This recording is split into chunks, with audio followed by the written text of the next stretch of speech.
Welcome to the Hotel California. Such a lovely place, such a lovely place, such a lovely face. Në fakt such a lovely face ka edhe e ftuar rajon, e cila nuk di si ta përshkruaj më së miri sepse bën shumë gjëra në të njëjtën kohë, por vëmendjen është content creator, është inxhiniere me profesion, këto ti inxhiniere. Është menaxhere shitjesh dhe më e rëndësishmja është lexuese dhe promovuese e apasionuar libra, se neve te librat jemi të interesuar. Ne jemi të interesuar të gjitha. Besoj kjo është gjë shumë interesante. E kanë parë Georginën. Georgina, mirë se erdhe në Kinotek. Ndjehem e mrekulluar në prezencën tuaj, faleminderit. Shumë faleminderit, shumë faleminderit. Mos të violës. Shumë faleminderit që s'më përmende, nuk ka problem. Edhe prandaj sigurisht. Po gjithmonë ladies first. Patjetër, nuk e themi se çfarë vjen pas, po nuk ka problem. Georgina, tani kur njerëzit të shohin ty në rrjetet sociale, e ndajnë mendjen menjëherë. Kam përshtypjen që kjo vajza ka vendosur që të jetë ndryshe. Thon ata. Kur vendose ti jesh ndryshe? Kur vendosa unë të isha ndryshe. Aha. Ky është një proces që nuk vjen për një herë, vjen me ndryshimin tënd si individ. Ti fillon jo vetëm të lexosh libra të ndryshëm, po edhe të kesh eksperjenca të ndryshme jete. Kam qenë gjithmonë ajo vajza në shkollë që moshë të hershme ndjeja veten ndryshe dhe thosha me veten time që kjo gjë që po unë po bëj nuk është në konform me ato që bëjnë fëmijët e tjerë, për shembull, ose adoleshentët e tjerë, dhe si thua gjithmonë isha pak e stepur nga turma. Ndonjëherë kjo më bën të ndihesha pak edhe si ajo delja e zezë që do të dalësh ti, dhe shpesh herë në shoqërinë tonë kjo shikohet si diçka që ka diçka që nuk shkon me ty. Çfarë bëhet ti Georgin që ty të shihni ndryshe, që dishe kjo delja e zezë e shoqërisë ndryshe nga fëmijët e tjerë? Po, tani ideja është këtu që gjithmonë kur ti di diçka më shumë, do shikohesh me dyshim. Edhe qoftë edhe të lexosh më shumë, qoftë edhe të jesh më e shkathët diku për shembull një sport të saktuar, është gjithmonë ajo tendenca për të parë kjo ka diçka më tepër. Por është edhe një formë energjie që ti e transmeton individëve të tjerë, që ato e ndjejnë që ti ke diçka që nuk përputhesh dot me grupin e tyre. Pra, nuk ka të ngjashëm. Nuk ka të ngjashëm dhe praktikisht kjo të bën ty që ndonjëherë të strukësh në atë guackën tënde dhe dashur pa dashur bësh edhe në qendër të vëmendjes.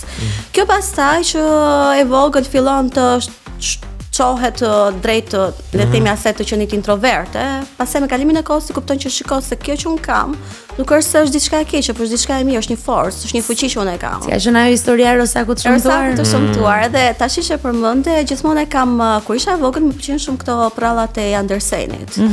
Prallat e Andersenit, Zemrat, Montadimishit, dhe gjithmonë i përmend tek faqja ime këto si libra, sepse ishin ato libra që mua më futën atë dashurinë e parë për botën e librit, ishin shumë më shpirtëror, shumë të thellë. Edhe pse atëherë unë i kuptoja me aq sa unë të dija si fëmijë, me kalimin e moshës fillova të futesha pak më thellë në ato që donte të thoshte autori me ato libra. Dhe Rosaku i shëmtuar është pikërisht kjo. Është një alegorisht shumë e bukur që ku ti e gjen veten po. Po pra, është pikërisht kjo që ti nëse nuk je në grupin e caktuar, ti do ndihesh inferior, do ndihesh dikush që nuk kanë lidhje me këtë grup edhe nuk do ndihesh me veten tënde. Në momentin që ti gjen nuk i përket nuk të bën më me pak vlerë nga pjesa tjetër. Sepse Rsaku i shëmtuar sipas prallës në fakt nuk ishte një rsak, por ishte një miell. Në fakt ishte një miell shumë e bukur. Kur doli nga ajo ferma ku e godisin e vrisin të gjitha, ai u kuptoi që ishte një miell me të gjeti grupin dhe ato i thanë që ti je miell më e bukur që ne kemi parë. Por dua të them edhe një shprehje për këtë se gjithmonë e citoj, është një shprehje që ka thënë Albert Einstein, kur isha e vogël më pëlqente shumë këtë biografinë e këtyre fizikantëve dhe thoshte që nëse gjykon një peshë nga aftësia për të ngjitur në pemë, do ta kaloj gjithë jetën duke menduar se është budalla. Sigurisht, sepse aftësia e peshkut është të notojë në ujë, jo të ngjitet në pemë. Tani ti provokon shpesh edhe te faqja jote jo vetëm libra në Instagram, TikTok apo jo? TikTokun nuk e përdor shumë tani nga që është bërë kjo. E kuptoj. Po që e kishe edhe në TikTok. Është diçka fare e ndaluar.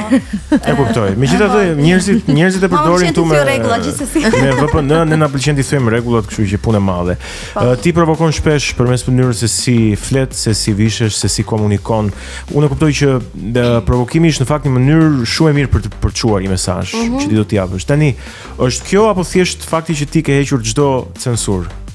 Censur. Tani, nëse flasim për censur, S'ke më censur fare, më thënë. Ideja nuk është e censurës, por e të drejtës e lirisë së fjalës në mënyrën tënde. Pra praktikisht ekziston një stereotip në shoqërinë shqiptare. Që një vajzë që lexon libra, që është e studiuar, që ka shumë dije, duhet të jetë me mos e mbuluar, nerd, introverte, duhet të mos ketë guxim të flasë, duhet që të jetë një vajzë që si thua është në thonjza serioze, nuk bën kargjozlli që ku di unë. Edhe ndoshta ky devijimi im i ka bërë njerëzit të stepin, thonë që wow, po kjo bën sikur lexon apo lexon të vërtet. Gjë që të gjithë në jetën reale të që më njohin mua si individ, sepse ti mund ta dallosh shumë mirë një individ i cili është i lexuar nga një individ i cili bën sikur di në këtë aspekt, edhe veç kësaj të pasioni është diçka jotja, është diçka që ti e do dhe nuk e pse i thua botës të shtirës që shikoni dua librat që vetëm për t'ju treguar juve që ju du libra. Praktikisht të gjithë ata që më njohin mua që kur isha fëmijë, por edhe adoleshente, din sa e lidhur kam qenë unë me botën e librit, por edhe me dashurinë time për dijen edhe për të shkuar më tutje se ajo që neve na ofronte shkolla, praktikisht. Që mbase ta pjesa provokimit futet tek pjesa e godites disa fenomeneve shoqërore, i vetëm për këtë pjesë të lirshmërive të vajzave, të cilat shpeshherë duhet të tregojnë karakter, në atë gjë që kërkojnë duhet të jenë të vendosura dhe të kenë bindje të thellë në gjërat që ato duan, dhe jo thjesht të krijojnë modelet që shoqëria ua imponon atyre. Po shikoj se te kjo pjesa e provokimit le të ngelemi, se është mjaft interesante. Çfarë do të thotë ti njerëzve të cilët sapo të shohin, sigurisht pa të njohur, edhe mbase s'kan kohë të njohin, se jeta të rastisme lloj-lloj njerëzish që nuk e kohë të njohësh të gjithë, se aq është, që do të thonin, kjo thjesht po kërkon vëmendje. Si do të përgjigjesh këtyre? Atëherë, pikë së pari, ne na mungon kultura e muzeve shumë në Shqipëri. Çka do thotë që ne nuk shohim portrete nudo, siç mund të shohin në Europë e të tjera. Dhe kjo pjesa e zhveshjes ndonjëherë shikohet klishe dhe lidhur shumë me pornografinë. Ndërkohë që zhveshja si simbolik, kur flas për zhveshjen, flas në pjesën e sensualitetit të voyeursit të një vajze, të një gruaje, shikohet edhe zhveshja e mendimeve. Le të themi ajo heqja e të gjitha barrierave, dhe kjo është simbolika që unë dua të shpreh me këtë pjesën e provokimeve që kam bërë më së fundmi, që unë jam e lirë i vetëm në trupin tim si vajzë ta dua vetveten, por edhe në mendimin tim të lirë dhe të shprehisim ndaj shoqërisë. Pastaj ata që duan ta shohin sikur kërkon vëmendje, le ta shohin punë madhe. Nuk është se kjo gjë më vret në fund të ditës. Nuk ka pasur një moment sepse është një pasqyrë e tyre reflektimit që ata shohin të vetes së tyre, të fakti që shpesh herë unë e kuptoj, nuk dalem sidomos jam çik mbrojtëse ndaj gocave, sepse mund të kalojnë situata të tipit të bën xheloze se dashurit e tyre më shikojnë ku diu në rrjetet sociale. Ka ndodhur ndonjë situatë e tillë Xhorgjin? Po, domethënë jo, mënyra se si shkruajnë unë i kuptoj, arrit të kuptoj që për shembull mund të kenë ndodhur situatë të tilla edhe i them nuk kam unë problemi në fund të ditës. Edhe është koha që ta kuptoni që nuk është vajza problemi. Që nuk është ajo tjetra problemi. Okej, se unë jam konflikt interes.